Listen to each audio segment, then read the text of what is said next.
नमस्ते, जय श्री कृष्ण, जय श्री राधे। आप सबको बहुत बहुत शुभकामनाएं।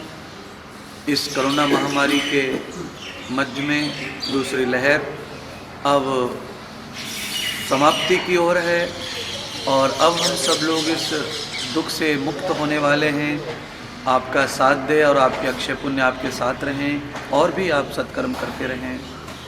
अब अक्षय तृतीया में, जो कि अब अक्षय तृतीया के रूप में 14 तारीख को अक्षय तृतीया है, तो हम अक्षय तृतीया में कैसे करें स्नान और स्नान का अक्षय तृतीया में क्या है महत्व, ये मैं आपको विशेष व्याख्यान कर रहा हूँ। अक्षय तृतीया ब्रह्मा जी के द्वारा चिरजीवी वरदान प्रदान करके इस तिथि को बनाया गया है और अक्षय तृतीया में पूजा पाठ का, व्रत उपवास का, स्नान का बहुत महत्व है। अक्षय तृतीया में स्नान का महत्व बताया है पुराणों में।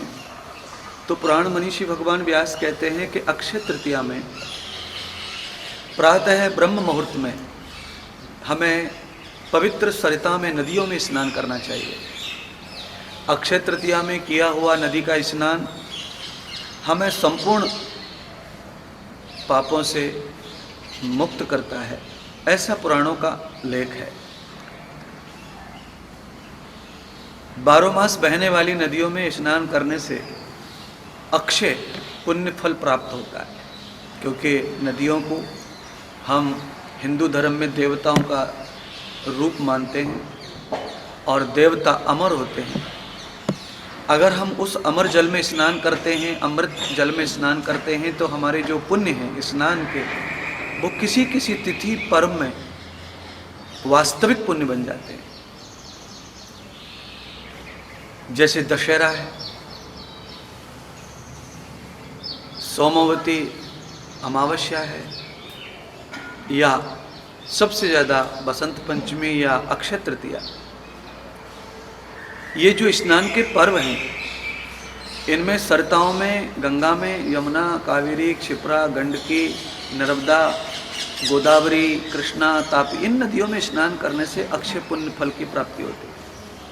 और उसमें सबसे ज़्यादा जो अभी 14 तारीख को अक्षय तृतीया, जो अपने आप में ज्योतिष के हिसाब से भी, जिसमें किसी आचार्य पंडित की शुभ मुहूर्त की, ग्रह, तारीख, नक्षत्र की जरूरत ही नहीं, ऐसे ब्रह्मा ने वरदान इस तिथि को दिया है। इस तिथि में हमें अवश्य ही कोशिश करनी चाहिए कि हम किसी सरिता में, किसी नदी में स्नान करें, और वो भी सूर्य उदय से पहले। अगर कोई सूर्य उदय से पहले 3 डुबकी मार करके किसी भी नदी में, 12 मासी नदी में, अमृत नदी में स्नान करता है, तो कहते हैं अक्षय तृतीया में उसके पुण्य सभी अमर हो जाते, चिरजीवी हो जाते, उस स्नान का पुण्य उसके साथ जुड़ जाता है और उसके संपूर्ण पापों का क्षय हो जाता है। अब सवाल है कि नदी हमारे नज़दीक ना हो तो क्या करें? तो व्यास जी कहते हैं, गंगा गंगोति यो ब्रूयात योजना नाम सतैरपि, श्रीमद् भागवत का ये लेख है। तो हम पर्याय में ऐसा करें कि हम घर में जो जल है स्नान करने का, उस जल को रात्रि में, शाम को 1 दिन पहले भर के रख दें और खुले आकाश में चंद्रमा की चांदनी, ध्रुव तारा, सप्त ऋषियों की रोशनी उसमें पड़नी चाहिए, ऐसा खुले में रख दें। और उसमें सुबह स्नान करते समय थोड़ा गंगा जल डाल लें, 1 तुलसी का पत्ता स्पर्श कर लें, और गंगा, यमुना, कावेरी, क्षिप्रा, नदी, नर्मदा सबका नाम स्मरण करें और आप स्नान करें, तो भी आपको लाभ प्राप्त होगा। और अक्षय तृतीया खुद में ही ये तिथि का इतना महत्व है कि इस तिथि के कारण वो जल आपका लेस मात्र जिसमें स्पर्श है गंगा जल का, उससे पूर्णतः आपको अक्षय तृतीया के प्रताप से वो पूरा गंगा जल बनकर आपके ऊपर संपूर्ण पाप और क्लेशों को धोने का काम करता है। तो अक्षय तृतीया में नदी स्नान का बड़ा महत्व है। अक्षय तृतीया में कैसे करें स्नान और स्नान करके कैसे करें मुक्ति, पापों से छुटकारा, तो अक्षय तृतीया का ऐसा महत्व, पापों से मुक्त होने के लिए अक्षय तृतीया में स्नान करने से हम पूरी तरह पाप मुक्त होते हैं। इसीलिए ये परंपराएं हिंदू धर्म की मान्यताओं के अनुसार आप तक पहुंचाई जा रही हैं। तो अक्षय तृतीया की शुभकामनाएं हैं साथ साथ में। और स्नान करने के बाद आपको जितना चाहिए, जितने टाइम का चाहिए, निराहार, निर्जल उपवास,